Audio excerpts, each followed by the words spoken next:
despair and lonely. Those are two like really. So that's the other word that they're using is loneliness has been, they're now measuring it, and loneliness is as or worse of a health issue in our country than smoking, heavily smoking. There's What? all this, there's this new Loneliness isn't overpopulation coincided with loneliness at the think same about time. that. We're thrust further and further closer together, and We don't know each other. and we're more and more disconnected and lonely. Yeah. And it's literally, so there's a whole new, I don't know how new, but it's called interpersonal neurobiology, which is the science of our brain wiring and physiological wiring on how we're, this is one of the articles. Loneliness might be a bigger health risk than smoking or obesity. Whoa. That's dark, dude. It's dark, but in my life, the experience I've had in my life, when I read that, I'm like, of course, duh. It makes sense. Yeah, we are a disconnected people. We are electronically, digitally connected in a crazy way, but in a human way, and it's killing. It literally is harming us, and people are dying, and it's crazy. It's That crazy is so stuff. Fascinating that like feelings have an effect on your health, like the feeling of loneliness, the feeling of despair. It's not like you could eat your vegetables, you can get your exercise in, and if you feel despair and you feel loneliness, your body is actually like being harmed by that. But there's a real like practical reason for that, and that's because when we come out as babies, we are the most dependent individuals. So like you know what I mean? Like on your parents, on your mother, we are completely socially dependent when we're born, completely. And so, Maslow's hierarchy of needs, you ever heard of that? Yeah. So it's like, to be okay, you have to take care of breathing and water and your basic functions. But there's been studies recently by these neurobiologists that are showing that these social needs are just as or even come before some of these physical needs. It's crazy, man. And there's literally there's a book called Social by a guy named Matthew Lieberman.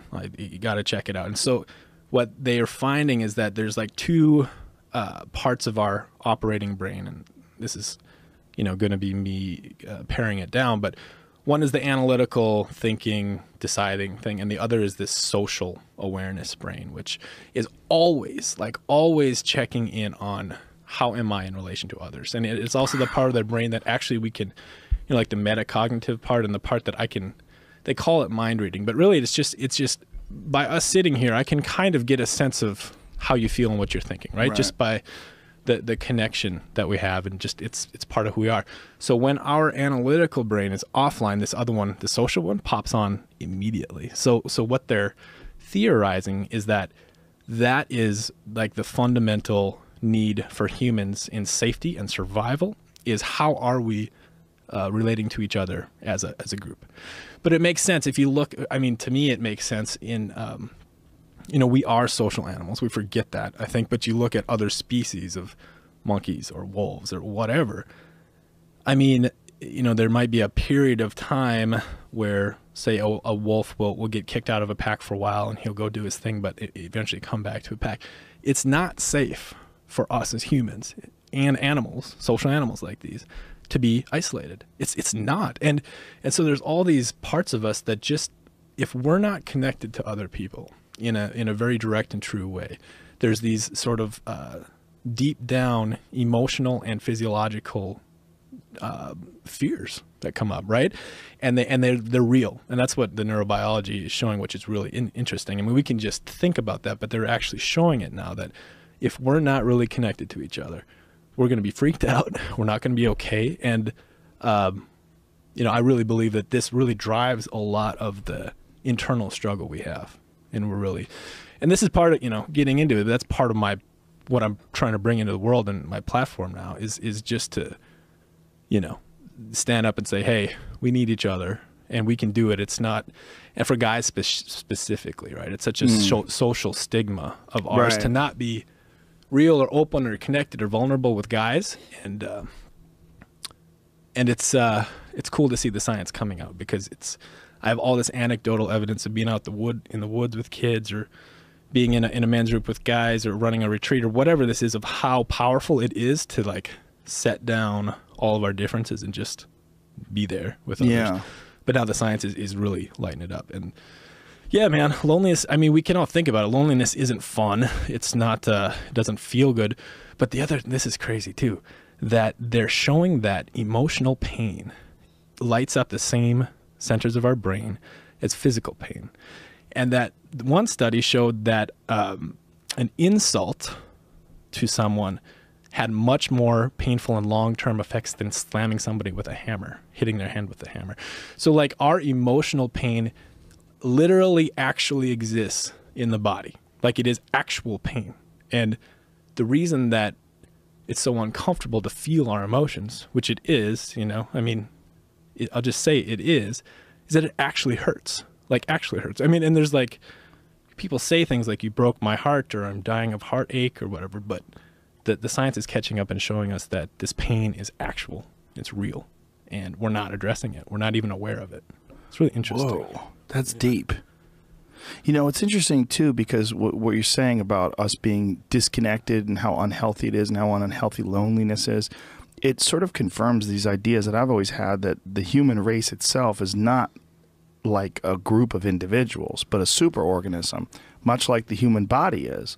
Like the human body requires all the bacteria in your gut, all the skin flora, all the different things that compose the actual physical structure of the human body, whereas we think of it, I think there's some nutty number of how much bacteria, how many bacteria cells are in your body versus how many human cells. Right, isn't that crazy? And it far outnumbers the human cells. Yeah. And it's just that we think of ourselves as, I'm Mike, and I put my shoes on and I go to work because I am Mike. And But Mike, you're a system.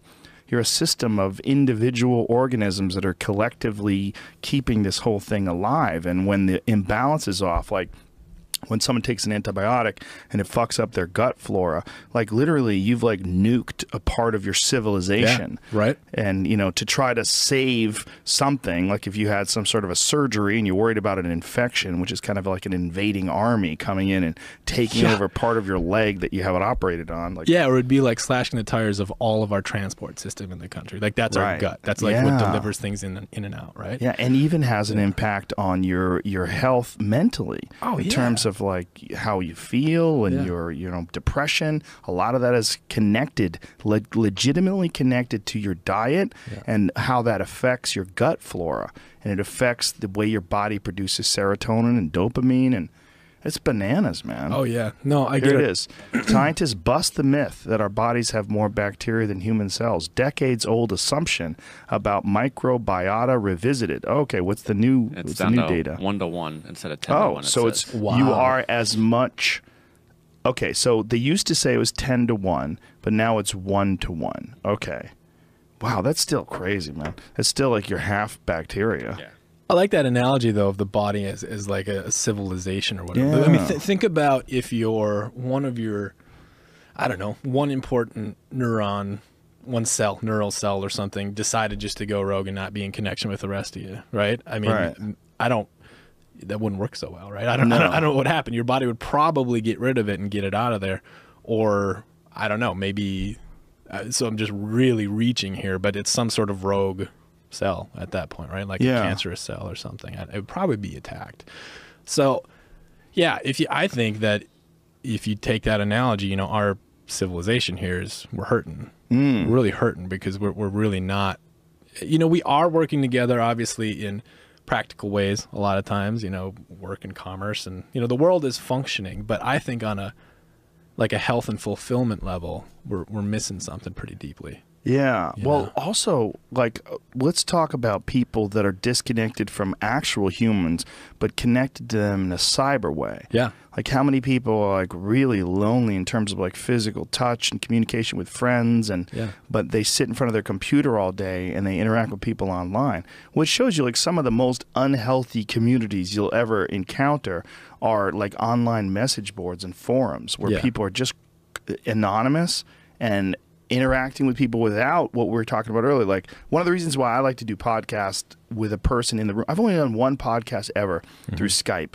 and that was with John Anthony West, because he was living in New York, and he's this really important Egyptologist, and I really wanted to talk to him. It was the only way I could get him to do it was to do it through Skype, so I did one. I prefer to sit there with people because I want to look at them. I want to feel their energy. I want I feel like you and I doing this conversation, you get to understand each other. Totally. No, I get it. And I think I can hear it in your podcast too. And I think that, you know, and again, I'm not going to keep hitting the biology part, but there's, to me, I think that I can sense that there's something else in me is triggered, right? If we were just talking on the phone, there is something, and it might be this other part of your brain, but it's lit up right now, right? Because I can spatially, you know, see and feel where you are. We can you know, have social eye contact cues, and all of that. All of that. Yeah, and it's that sense of connection. It's that real. I think that is, you know, really apparent in your podcast, is that you sit here and you really connect to somebody and just run with it. And I think that's it's a big thing, man. I mean, I think of like, so part of what I do is I help proliferate this idea of men's groups across the country where guys get together for exactly what we're talking about. It's just like, you know, the intent of them is to get together to challenge and support each other's growth or personal growth, you know. And it's just a simple sort of protocol and a simple sort of design or sort of, there's a structure to it, but the whole point is remedial in a sense. It's that, you know, our culture in general, but guys especially in our culture don't have this unfettered place to really show up and actually connect with each other. And it's a scary thing. I mean, it's you know, it's until now and still now, but hopefully not too long. I really like that stigma of not being connected is it's a big deal. And I think that back to the cyber thing that you're saying, like we can get that hit of serotonin by getting a like on Facebook or Instagram or whatever. We can get that. But that I mean, I don't even want to make a comparison toward actually sitting down with somebody and actually feeling and experiencing them. Yeah. You can't make a comparison. No. It's not okay to me. It's not, I don't, yeah. It's just so different. I'm in a tricky position because I rely on social media to let people know that I have a podcast coming out. You know, like right before the podcast, I was like, what's your Twitter? So I could tweet it. Yeah. And then I also like to promote comedy dates and to let people know about cool shit that I find. Yeah. But the interaction is so weird. Like, especially, there's like a bunch of different kinds of interaction. Like Instagram is one of the weird ones because the cuntiest people all have blocked pages. Oh, yeah. It's like they're blocking, don't look at me. And they just say nasty shit to people, but they have these blocked pages. It's like, but I think it's so funny how that seems to be like, it's so common, but it makes sense. It's like they're blocked off and they're attacking people and saying shitty things to people. And I'm not even talking about to me. I'm talking about like when I go to someone else's page and I read cunty things, I always go to that. I go, let's see if that guy's blocked. Yep, he's blocked. How funny. Like it's super common. It's like this weird thing that people are doing with each other where it's not real interaction. And I feel like the people that are perpetrating it are extremely unhealthy, which is why they're saying such nasty, vicious shit in the first place. It's really, really odd. They're lonely. Yeah. No, I mean, or in some way, or disconnected, or disenfranchised, or they feel inferior. Yeah. And so they lash out and they want other people to feel the way they feel. And so what I feel when you say that, like one thing that's missing there is empathy. Yeah. In that whatever that interaction is. Yeah. It's this removed story that you're making up, some like whatever you want the world to, you know, you're projecting your shit out into the world. You're not actually slowing down enough to, you know, you can sit here and give opinions or whatever all day long, but but to what you said though, it is a weird position, but I think the way that things are going, so we are using these tools, the social media, to connect us and to get messages out. But you know, the way that the millennial generation is going is that what they value and what they want to spend their money on is meaningful experiences, which means, you know, generally speaking, a live in-person event. And there is a wave of things going back to this. So, you know, as a tool, we need that. I mean, this is amazing. You know, this platform, this podcast you have that touching so many people, or just Twitter, whatever it is. But then it can be, you know, used for incredible good to bring people together, I think. And then so what's missing in that social media interaction I don't know, maybe it balances out. Maybe it doesn't. I don't really know. It's a message in a bottle. You just got to make sure it's a good message. Yeah. You know, you have to like be cognizantly aware, I think, of how other people are going to receive it without actually getting that reception back from them. You know, and that's where it gets real weird. And you have to, like, I think, apply the same principles that you would in communicating with other people, like, without actually communicating with them, without seeing them, without getting the social cues, without looking them in the eye. And we're a weird thing, man. So this might not make sense, but I'm going to bring it back to connect to the wilderness stuff, what we're talking about, in this sense of this sort of isolation and loneliness that we have. And for me, in my life, where I learned to connect with others, where I really learned to sort of give it up, let go, be present with people, was in the wilderness. It was doing that job out in the desert with kids, out there for 8 to 20 days at a time with these kids, where that was my job. It was my job to simply be with them, and in a way, to be with them in a way that was, you know, obviously we had a lot of boundaries and everything, but to be really real, just to be totally real and honest and straightforward, call bullshit when we saw bullshit, be empathetic. And it was just like this crazy crash course in human connection. And it happened to be out in the wilderness. But so what I think, I don't know, this is it'll tie together, but for me, I started to feel way, way, way more human being out there in the wilderness. Like just being out there where it was quiet, being out there where, like, you know, if I sat on a rock, I was sitting on a rock and the sun was on me and all of my senses were engaged, you know, very aware of my body. We were in these groups where we were practicing being very aware of what we felt and being able to feel and express that. And it just felt like, you know, since then, for me, it all comes back to being out in the wilderness. But since then, all the other things I've engaged in, meditation, the men's group stuff, all the other even psychedelics, things like that, all the things that I've experienced, all for me tie back to that thing. And it comes down to what I feel is like being totally, as much as you can, truly present. Yeah. Like just here, right? Right. And you can write a Twitter message from that place of being present, right? That's fine. I mean, there's nothing necessarily wrong or bad about that. But don't check the responses every 3 minutes for the next 6 hours like a fucking maniac. Yeah. Yeah. It's a matter of, I guess, rationing some of that social media stuff, or rationing some of that online interaction with other people. I feel like as time has gone on, I've gotten much more of my online interaction in like an educational form, in terms of like interesting articles, science things that don't involve like social interaction or opinion as much as they involve really fascinating facts. Yeah. Like something that I found today, they think that North America might have been settled by humans as much as 100,000 years earlier than they thought. I saw that. Did you see that? Yeah, I did. Yeah. It's insane.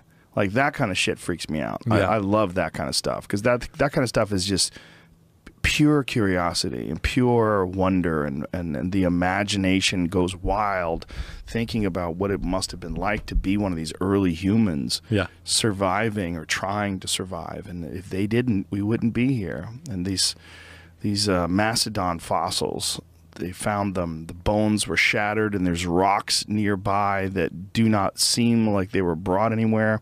So it was 1992, they were doing highway construction near San Diego, and they found these odd-looking bones, and then they started doing these studies on them, and then they found they're mastodon bones, and they didn't have the ability to do carbon testing and get a real accurate assessment back then. So, but now they do, and so now when they're checking these bones and the way these bones had been shattered, they're pretty sure that they had been shattered purposely, like to get to the marrow. Wow. Yeah. So that's a great example of a positive benefit. Yesterday, I meditated for about 80 minutes or so, and then I sat up afterwards, and I clicked on my phone and opened Facebook, and the first thing I clicked on was a video of a woman in slow motion who stuck her ass out the window of a bus and just shat this stream of shit. I had to laugh to myself, man. I was just like in this zone, you know, I was in this beautiful place and then open and watch. I was like, oh my God.